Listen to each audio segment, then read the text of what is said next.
Monsieur le ministre de l'Agriculture, de la Souveraineté alimentaire et de l'Élevage, Dr Mabouba Diagne, Monsieur le ministre de l'Environnement et de la Transition écologique, Dr El Hadj Abdourahmane Diouf, Monsieur le représentant de l'Organisation des Nations Unies pour l'alimentation et l'agriculture, la FAO, Monsieur le représentant des organisations de producteurs, naturellement à travers le CNCR, Madame la secrétaire de la DITAES, Monsieur le président du conseil d'administration de ENDA Tiers-Monde, Monsieur le président du comité d'organisation des journées de l'agroécologie, édition 2026, Mesdames, Messieurs les représentants de la société civile, notamment celles engagées dans le secteur de l'environnement et de la gestion des ressources naturelles au Sénégal, Mesdames, Messieurs les représentants des partenaires techniques et financiers, membres de la DITAES, Madame Mariam Sow, ancien président du conseil d'administration de ENDA Tiers-Monde, icône des causes de l'environnement et de la gestion des ressources naturelles au Sénégal, chers collègues maires et présidents de conseil départemental, chers élus, Mesdames, Messieurs, en vos titres, grades et rangs respectifs, tout protocole observé. Je voudrais d'emblée vous dire tout l'honneur et le plaisir qui me choisit aujourd'hui en venant représenter l'Association des maires du Sénégal. À la demande de M. Oumar Ba, président de l'AMS et président des cités et gouvernements locaux d'Afrique, CGLUA, avec la délégation d'élus qui m'accompagne. En effet, je participe aux travaux dans le cadre des présentes journées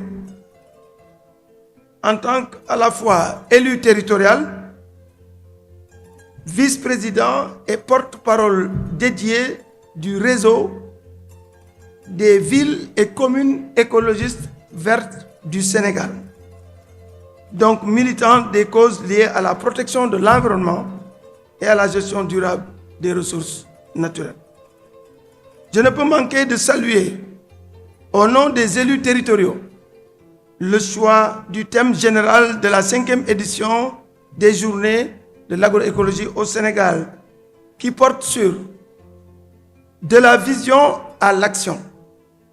Institutionnaliser l'agroécologie pour des systèmes alimentaires durables, avec des sous-thèmes qui renvoient à l'engagement citoyen en faveur de l'agroécologie, d'une part, et à la territorialisation de la prise en charge de l'agroécologie comme concept et approche pour des systèmes alimentaires durables, donc une souveraineté alimentaire d'autre part. Ceci est d'autant plus pertinent et opportun qu'il est en phase avec les orientations stratégiques actuelles de nos pouvoirs publics à travers, entre autres, l'agenda national de transformation Sénégal 2050, mais également la stratégie nationale de développement 2024-2029, qui font de la souveraineté alimentaire un objectif cardinal. D'emblée, nous pouvons convenir qu'une vision sans action n'est qu'un rêve, pour rejoindre le thème actuel, selon Michael Points. Que l'action sans vision ne fait que passer le temps, synonyme d'une hallucination. Mais qu'une vision conjuguée à l'action peut changer le monde, et justement c'est de cela qu'il s'agit. Quand on parle de l'agroécologie, oui, de changer le monde. Pour nous élus, la thématique générale de cette édition des JAS invite à réfléchir national, mais à agir local. Ce qui rime avec notre conviction forte que c'est un nouveau paradigme que nous devons adopter si nous voulons bâtir de façon participative des systèmes alimentaires durables. Institutionnalisation, c'est de cela qu'il s'agit. Oui, comme gage d'une adoption massive de l'approche agroécologique dans la production au Sénégal. Pour nous, cette institutionnalisation peut être analysée à l'aune des réformes actuelles en cours, presque achevées, à travers ce qu'il est convenu d'appeler l'acte 4 de la décentralisation. Cet acte 4 vise à corriger les limites de l'acte 3 sans remettre en cause ses fondements et acquis démocratiques. Cet acte 4 fait des collectivités territoriales, jadis et pour toujours, espace d'expression de la mise en œuvre des actions indispensables à la concrétisation du concept d'agroécologie, des supports essentiels. Nous pensons donc qu'un certain nombre de mesures ou d'actes ou de recommandations pourraient être retenues pour les collectivités territoriales si on veut arriver à cette institutionnalisation. C'est d'abord de travailler à transférer, à ajouter au transfert, aux compétences transférées aux collectivités territoriales, l'agriculture. C'est une des recommandations fortes des élus du Sénégal. L'agriculture, mais aussi à côté l'hydraulique, pour lequel nous sommes régulièrement interpellés, mais ce n'est pas une compétence transférée, le tourisme, l'élevage, et j'en passe. Bien sûr, quand je parle de l'agriculture, je pense l'agriculture avec grand A. Les productions végétales, agriculture au sens strict, les productions animales, élevage, les productions halieutiques, pêche, et les productions forestières. Nous estimons que cela renforcerait, pour ne pas dire, j'allais même dire, donnerait la légitimité aux collectivités territoriales d'agir. Et à côté de cela, la deuxième recommandation, c'est d'encourager la budgétisation pour doter les collectivités territoriales de moyens d'action. Cette budgétisation ou ce renforcement de moyens se ferait à deux niveaux. D'abord par l'État, par ce qu'il est convenu d'appeler, en tout cas c'est notre demande, la décentralisation de ce qu'il était convenu d'appeler le BCI, c'est-à-dire des crédits des ministères, et aujourd'hui on parle de l'agriculture, monsieur le ministre, je ne sais pas si vous serez d'accord avec moi, mais une partie des crédits destinés à des actions ou des programmes concrets sur le terrain soit transférée aux collectivités territoriales. Ce serait une source. L'autre, ce transfert effectif de compétences permettrait aux mairies, aux communes, de budgétiser de manière obligatoire, dans le cadre des dépenses obligatoires, pour des actions pour l'agroécologie. On peut citer des exemples, c'est le cas aujourd'hui par exemple des DARA. Il est exigé que 20% des budgets destinés à l'éducation dans nos communes soient réservés aux DARA.